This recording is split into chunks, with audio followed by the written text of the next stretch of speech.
Temos um triângulo com os três lados conhecidos. Um lado vale 20, o outro vale 10, que é 4 mais 6, e o outro lado vale 15, que é 13 mais 2. Só que temos um triângulo menor que eu conheço só dois lados. Eu não conheço nem x, nem o ângulo oposto ao x. E a questão pede o comprimento x, que representa o comprimento de uma escada que foi colocada na pracinha da matemática, segundo o texto. E ele quer saber quanto é que vale o comprimento dessa escada. Para resolver essa questão, eu preciso aplicar uma relação matemática que envolve os três lados do triângulo com o cosseno de um dos ângulos, que é chamado de lei dos cossenos. E como é que fica essa relação? Eu vou dar uma dica para você lembrar da lei dos cossenos sempre que você precisar envolver os três lados de um triângulo com a informação do ângulo que ele deu, ou seja, com o ângulo oposto a um dos lados. E para você lembrar da lei dos cossenos, basta você lembrar do quadrado da diferença. Como assim? Vamos considerar que você tenha b menos c ao quadrado. Você lembra disso, que é o quadrado da diferença, que é um produto notável. E diz que a diferença ao quadrado é o quadrado do primeiro, menos duas vezes o primeiro vezes o segundo, mais o quadrado do segundo. Muito importante lembrar do quadrado da diferença para depois você aplicar a lei dos cossenos. Como assim, professor? Se eu tiver um triângulo ABC e eu conheço o ângulo oposto a um dos lados, a lei dos cossenos, que envolve os três lados e o cosseno de um dos ângulos, você vai lembrar do quadrado da diferença dos lados que estão formando o ângulo, que ficaria o quadrado do primeiro, menos duas vezes o primeiro pelo segundo, mais o quadrado do segundo. Isso é para lembrar da lei dos cossenos. Cuidado, se você procurar alguma relação entre quadrado da diferença e lei dos cossenos, você não vai encontrar. Porque é só uma dica para você lembrar da lei dos cossenos. Porque é mais fácil de você lembrar do quadrado da diferença. Então, se eu lembro do quadrado da diferença, eu vou pensar assim. Quem é o quadrado do lado oposto ao ângulo? A ao quadrado é igual. Aí eu lembro do quadrado da diferença, porque eu vou aplicar esse quadrado da diferença nos dois lados que estão formando o ângulo. Como? Dizendo assim, o quadrado do primeiro menos duas vezes o primeiro vezes o segundo. Observe que eu deixei um espaço para colocar esse último como sendo o segundo, tá? Para já ficar na forma da lei dos cossenos que vocês conhecem. Mais o quadrado do segundo. Isso tudo multiplicado nesse termo central com o cosseno do ângulo. Bem difícil, né, de lembrar dessa equação, mas fica muito mais fácil você lembrar se você lembrar do quadrado da diferença. Então, sempre que eu quero relacionar os três lados de um triângulo com o cosseno de um dos ângulos, eu envolvo esses três lados numa lei chamada de lei dos cossenos. Ok? Coloquei uma outra situação para a gente treinar a lei dos cossenos, usando essa dica de lembrar da lei dos cossenos usando o quadrado da diferença. Vamos lá. Eu sempre começo na lei dos cossenos com o lado que está oposto ao ângulo que eu vou usar. Se eu vou usar o cosseno de beta, eu tenho que começar com b. Então, eu começo b ao quadrado igual. Agora, eu lembro do quadrado da diferença. Entre quem, professor? Entre os lados que formam o ângulo que você vai usar, que é o quadrado do primeiro, menos duas vezes o primeiro vezes o segundo, mais o quadrado do segundo. Falta só quem para formar a lei dos cossenos, professor? O cosseno de beta. Pronto, temos a nossa lei dos cossenos envolvendo esses três lados e o cosseno de um dos ângulos.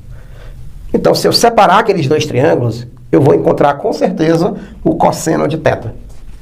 Se eu não posso aplicar logo a lei dos cossenos nesse primeiro triângulo e resolver logo a questão, não vai dar para resolver assim. Quer ver? Isolei o triângulo menor e vou tentar aplicar a lei dos cossenos para ver se dá para encontrar o valor de x.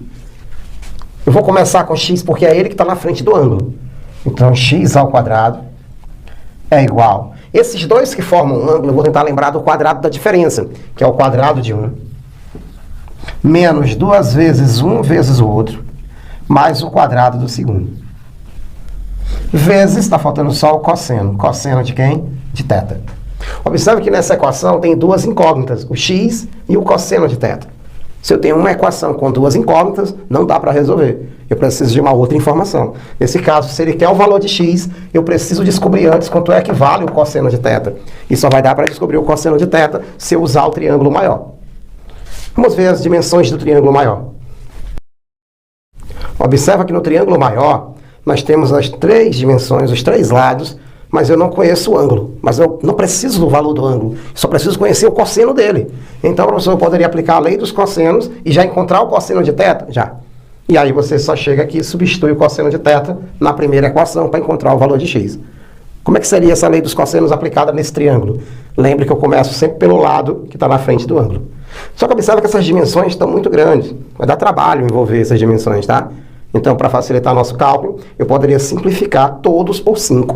Se eu simplificar, vai ficar mais fácil de calcular. Eu posso diminuir esse 10, esse 20, esse 15 numa proporção 5. 10 dividido por 5 dá 2. 15 dividido por 5 dá 3. 20 dividido por 5 dá 4. O ângulo não muda porque estão diminuindo todos na mesma proporção, que é uma semelhança de triângulo, tá? Esses dois triângulos são semelhantes. Por que eu fiz isso? Porque é mais fácil calcular a lei dos cossenos com 3, 2 e 4 do que usar 15, 10 e 20. Ficaria como, então, professor?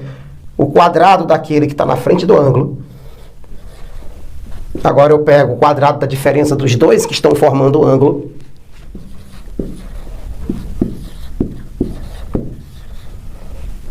Mais o quadrado do 2. Quadrado do primeiro, menos 2 vezes o primeiro, vezes o segundo, mais o quadrado do segundo, vezes o cosseno de θ. Observa que aqui eu vou encontrar o valor de cosseno de θ. Ficando, então, 16. 9 com mais 4, 3 ao quadrado é 9. 2 ao quadrado é 4. 9 mais 4, 13. 2 vezes o primeiro vezes o segundo ficaria 6 vezes 2, 12, vezes o cosseno de θ. Jogando o 12, cosseno de θ, para o primeiro membro, fica positivo. Jogando o 16 para o segundo, fica negativo. Ou então você deixa mesmo o cosseno no segundo membro, ficando 16 menos 13 igual a menos 12, cosseno de θ.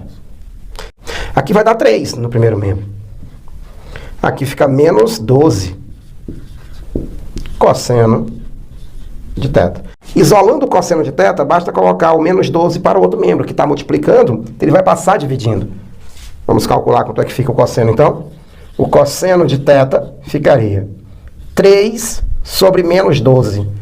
Mais com menos vai dar menos.